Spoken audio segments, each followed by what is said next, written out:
Good evening, class. This is Mr. Lowe with your Unit 3 review.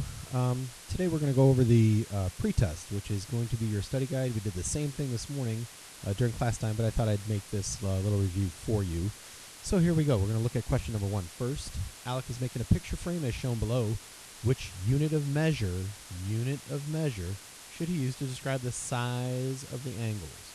So we know the size of the angles are these portions of the picture frame right here, and we know that we always measure angles in degrees. So that would be a good answer for question number 1. Question number 2, Caroline compared the angles on this diagram. Which angle appears to be greater than 90? So again, we're looking at benchmark angles. This angle here, LJN, is my 90-degree measure, and it appears to me that the angle KJN, that measure right there, is greater than 90 degrees. Excellent job. Hopefully you're all staying with me. So question number 3 now we look at, and we say, what is the sum of the interior angles of a quadrilateral? Quadrilateral. Quad meaning four-side, or a quadrangle. Four-sided figure. So it could be a square, it could be a rectangle.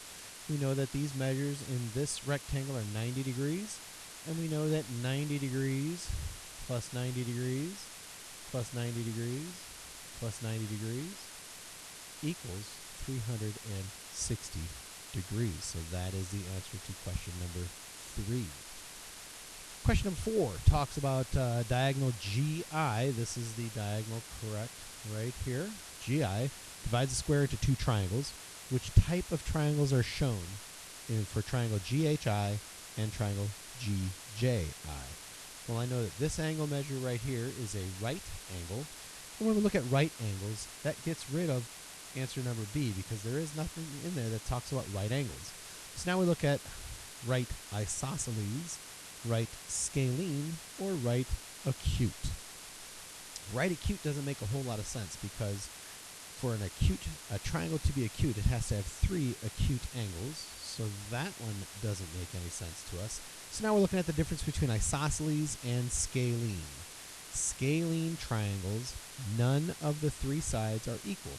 So if this were a right scalene triangle, it would look something like this. There's my right angle, and I have 3 sides that are not equal to each other.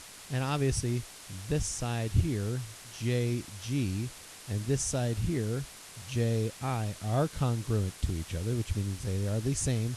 So that, my friends, is an isosceles triangle. We are quickly moving on. I believe we're done with that page. So we're going to go to the next page, which would be page 2, question number 5. What is the difference between a ray and a line? So again, as I'm looking at this one, I'm going to draw a line segment, or not a line segment, but a line, and label it A, B. And then I'm going to draw a ray right below it and label that C, D. So I go through my answer choices. A line stops and a ray goes on forever. That is not true, because it is the line that goes on forever in both directions, and it is the ray that stops at the end point, so it cannot be A. B says a ray has an end point and a line does not. That is true so far, but let's just check and see if the other answers make any more sense. C, they are the same on both. Both the same. That is not true, so it can't be that one. And D, a ray has 2 endpoints and a line does not.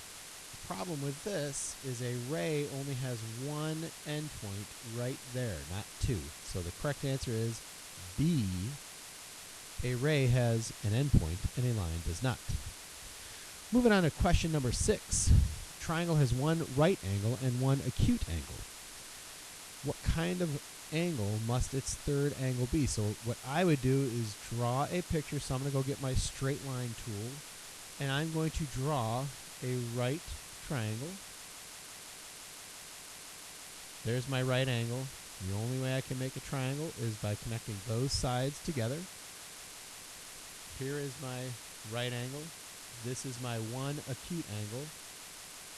This is my other angle, and this angle right here is the angle that has to be acute.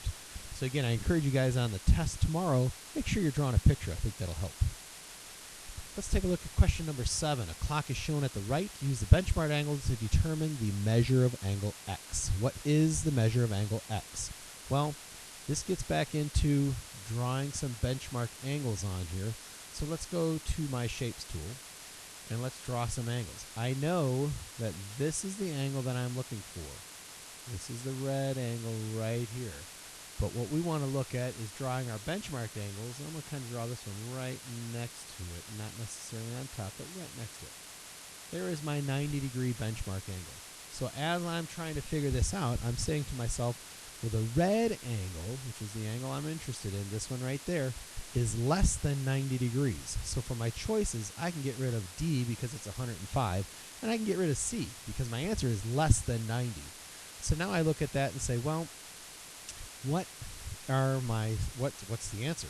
Is it 45 degrees or is it 75 degrees?